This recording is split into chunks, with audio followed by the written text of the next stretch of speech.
From your perspective, what's the lasting impact of the current US-Iran conflict, both on regional travel and regional security? Sort of a broad brush to start us off. So it's a comeback of what happened back in 1988, 87 when we had the Iran-Iraq conflict. The aerial side of things, it took about 10 years, a decade, for things to grow back. Airlines and air travelers in the region, because everybody going from east to the west and west to the east transits this area. So that is one. The maritime, it took about a couple of years after 1988 for things to grow normal. So this is where I perceive things are heading. This is not a short form disruptive thing for what we call as the episodic disruption. This is something what NATO planners have always called the persistent contested environment. And where we stand today in the region of GCC and the Middle East, this is going to affect in the strategic long term of how things become, as we call the new normal. And I don't foresee this thing resolving very quickly, even after cessation of fireworks from both sides of the fence. So I've just seen, I'm Australian, updates from Australia. Now, they've warned the country at the moment to avoid this area for even transit again at the moment. So the disruption is massive. Even if the planes fly, the people aren't going to be getting on the planes. That is very true. If you look at numbers, statistically speaking, data speaks for itself. We had approximately, before this conflict erupted, about 100 aircraft transiting the Hormuz, and this is adjacent and adjacent corridors. Dubai was single-handedly managing about 90,000 passengers in a single day. This worked with Emirates, the Qatar Airways, as well as Etihad combined. So this is not an anomaly. It's simply what we call as the third major compression of Gulf in 6 recent years from 2019. There are solutions to it. There are certain countries who are trying to find dynamic airspace regulation. Bahrain is doing this. Qatar is doing this. But that's a short, quick fix solution. It's not sustainable. The EASA has given this region a clear deliberation of no-go areas for airlines, and it's had its challenges in the past, and I foresee that this will continue into the near, if not the distant future. What is dynamic airspace?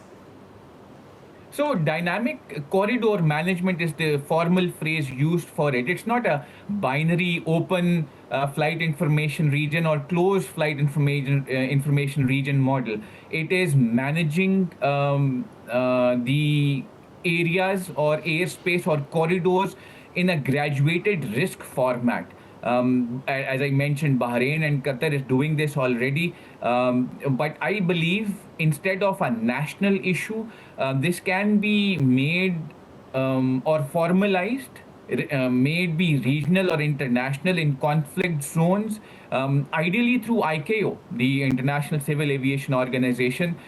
This would in turn directly reduce the economic shock of complete closures, which we have seen since the onset of military operations in the area. So how are airlines, obviously there must be meeting after meeting after meeting at the moment, how quickly can they respond to a perceived threat and reroute, divert or whatever their flights that are coming? So there are certain SOPs or standard operating procedures dished out to flight crew, briefed before they take off. Once they are intending to overfly or cross this region. They have worst case scenarios or emergency situations where they can divert to alternate airfields. This is not only the flight crew but the cabin crew as well. They're briefed in detail by the flight operations department. Time wise, in the present day and age, we have if not real time, near real time information being shared through data streams from aircrafts to various softwares or applications which continue to monitor airways across the world. Flight 24, Flight Radar, all of those open source softwares which track ADS-B or transponder data, and they identify which aircraft is where at what space and time. And whenever there is certain situations which are developing, which are high risk, high threat environments in conflict zones, the flight operations department can directly identify one and direct 2, 3 manage flights by diverting them away from these conflict zones in contemporary and real world times. So I think it's important also to point out that Iran isn't attacking the countries. It's going for air bases that are nearby or built within. So it's not that, for instance, they're not attacking Qatar, they're going for the air base that's a US installation in retaliation for US attacks on Iran. So this is something that needs to be clarified. We have seen tit-for-tat operations in military domains. America mistakenly or with effort did hit civil targets in Iran, a few bridges, tunnel of sorts. So that was the start of it. Iran did the same by hitting the RO or the reverse osmosis plants, desalination plants in a few countries, which gave America a stern request from the GCC not to hit civil targets in or commercial targets in Iran. So this has stopped. It did happen, but it was stopped, and now it's only military to military.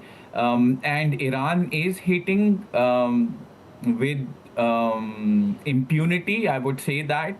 GCC and the Middle East, American assets and resources available military-wise in the recent 1.5 week. Mm-hmm. So how close are these military installations of the US to the infrastructure of airports in the UAE? So UAE is a small state, and smaller is Bahrain. Even small or more small is Qatar. So if you look at the geography of it, military and commercial aviation assets are not too far apart. They are differentiated, yes, but the vicinity is rather close. But one thing which requires clarity here, the Iranian projectiles which are hitting all of these American assets, they are having high accuracy. I wouldn't say pinpoint or 1 meter square radius, but good high accuracy. So they are managing their targets and target designation with intent of minimizing collateral. One rule of war, or the first rule of war, is people die. I'm sorry, that's the way it is. But second rule of war is also there, which is that truth dies with them. So it's a war of narratives that goes on, and narrative building right now is done through social media platforms, which are available to the common man, and the truth is out there, as the X-Files show. So much warning would, say, the base off Bahrain, the US base, get from a missile or a drone heading towards them from Iran? How much time are we talking about?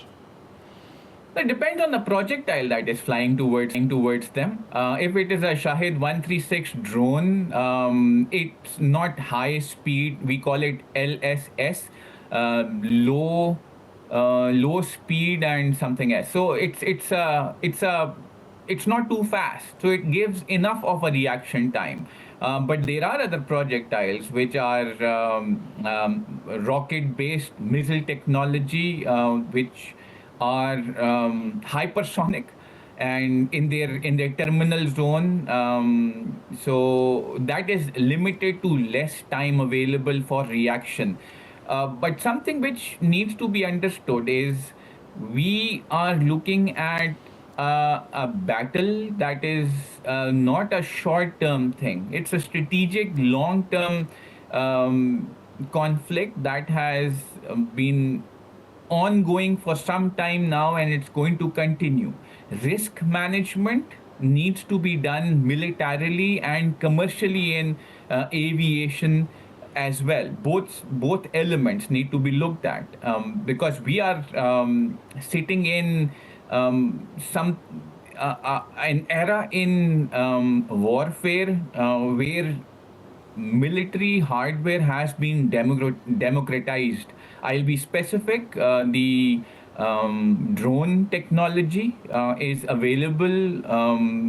Shahed 136 costs nothing more than 20-odd thousand US dollars, and the state of Iran is using it with great success, because the air defense systems are not built for these disruptive air power elements. They are built for high scale, big missile ICBMs or projectiles which are big in size. So this is a situation where we are looking for reaction times dependent on speed of the projectiles rather than the size of it. Mm-hmm. Today I'm looking beyond the battlefield and how the US-Iran conflict is reshaping thinking about airspace, security, critical infrastructure and modern warfare. The challenge now is turning those lessons into stronger regional resilience before the next crisis emerges. To help me understand what is happening and why it matters is Fahed Ibn Masood, former fighter pilot and international security analyst. Thanks for staying with me. So, how vulnerable, and are some states more vulnerable than others at the moment in the UAE? So vulnerability directly relates to energy security in this area. One and two is water security. I'll be specific. In the last tranche or tit-for-tat attacks, as I mentioned before, water security was threatened. It was taken off the table directly by the GCC, requesting very positively the American assets not to hit Iranian commercial infrastructure, something that we touched upon before. The more important element is the energy side of things. The UAE earns, or the GCC earns money out of the oil that flows out of the Hormuz Strait. The world over, the total amount of oil is about fifth of the global oil flow. That is one. Similar share of the LNG, which is also an element. We've seen this happen before as well. The tanker war, 1987 to 88, and the Operation Praying Mantis in 88 as well. When U.S. Navy was found to search for solutions against this. But since then, these GCC countries have generated redundancy within them. Instead of the Hormuz Strait, I'll be quantifying one. The Saudi Arabia's east-west pipeline that takes about 7 million barrels per day, and UAE's Habshan Fujairah pipeline that takes about 1.8 million barrels per day as well. This enables both countries and the GCC region to bypass the Hormuz Strait. several million barrels a day across this challenge. Um, it's the Hormuz Strait is a critical vulnerability, yes, for GCC states and the countries for water and energy security assets. But it's no more a single point of failure like it was back in the 1988 87 era. This is, in my opinion, genuine resilience amid genuine crisis. The GCC has foreseen, foretold about 40 years, 34, 40 years back that this thing will and can disrupt their security paraphernalia, and they've worked for it. There is future growth in this. There are projects in the pipeline as well to enhance this 7 and 1.8 million barrels per day number within the GCC away from the Hormuz Strait. So, positive aspects as well. So when the strait was closed, prices went through the roof. There were shortages seen in many countries. There was basically a bit of an energy panic around the world. That seems to have eased off a little bit at the moment. How much is the Houthi attack in the Red Sea going to affect the other side of the energy supply chain? Well, they have displayed with resilience their capability to disrupt the Red Sea element, or Red Sea lines of communication for energy assets, and something which I've touched upon before. The future of warfare is one, disruptive, two, it is unmanned. And drones in air have been talked of a lot, discussed a lot, talked of in counter unmanned domains as few or less has been talked about the seaborne drones which are there under the sea or under the surface, subsurface, or on the surface. We have seen this in the Hormuz Strait, and the Houthis, if we look at it, they are informally a proxy of Iran, similar to Hezbollah in the in north of Israel and Lebanon.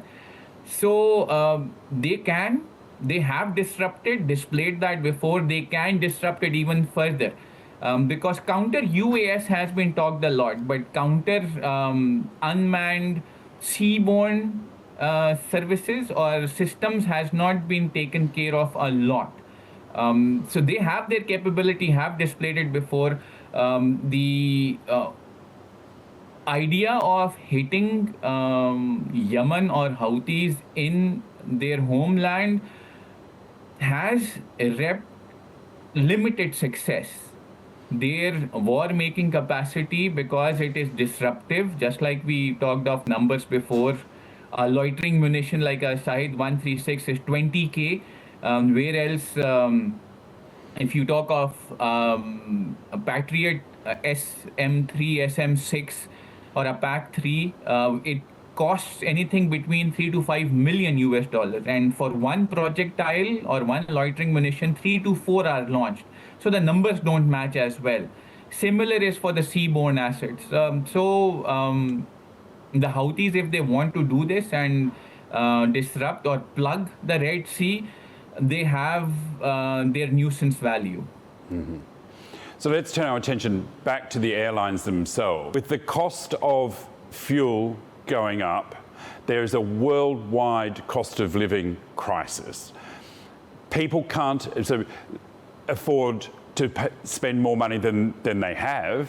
So are airlines struggling through this period with fear of maybe coming through the Gulf states? Then you've got they can't put up the prices because that's going to put people off it even more. So they're caught in a really hard place at the moment. How are they coping with less income coming in from several fronts?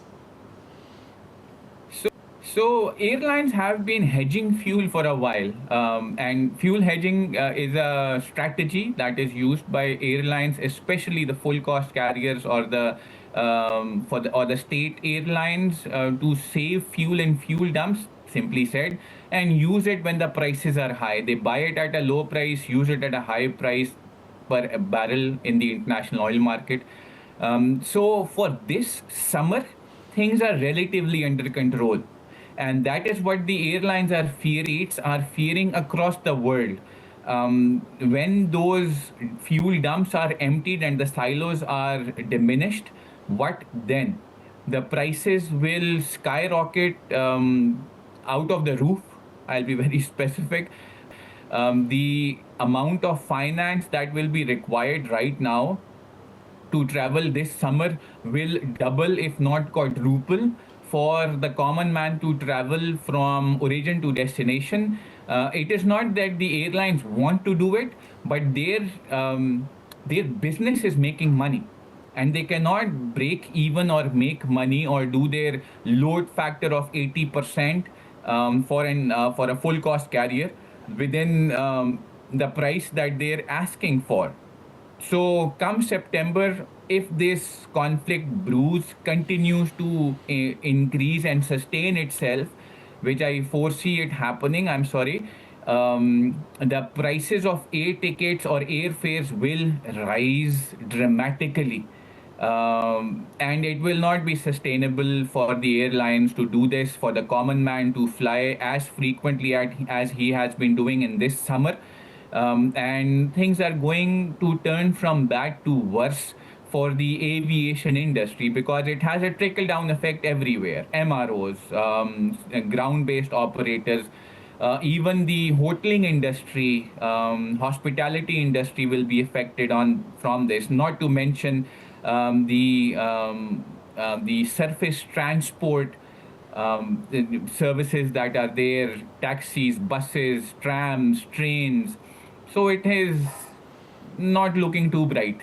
So it's not going to just affect air transport. If people aren't travelling, it's the entire economy of some countries, isn't it? That rely on tourism to sustain their economies.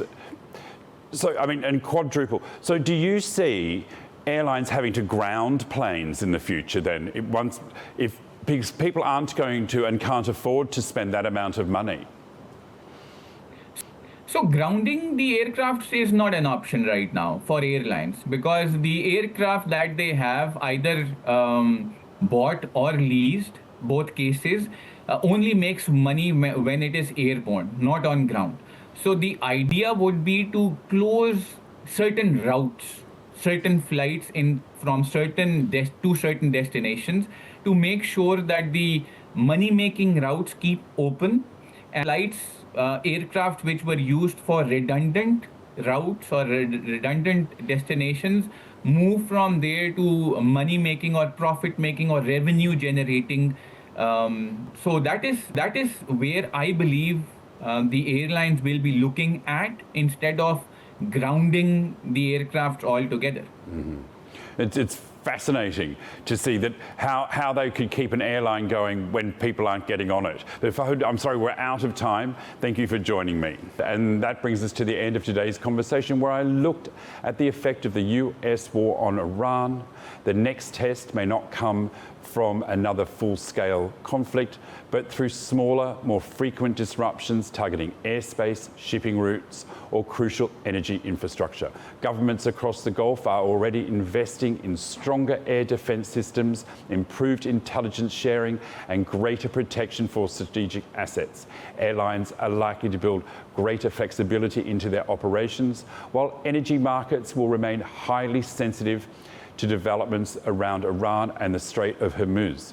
Whether these investments improve regional stability or simply prepare for future crises will depend on diplomacy keeping pace with an increasingly unpredictable security environment.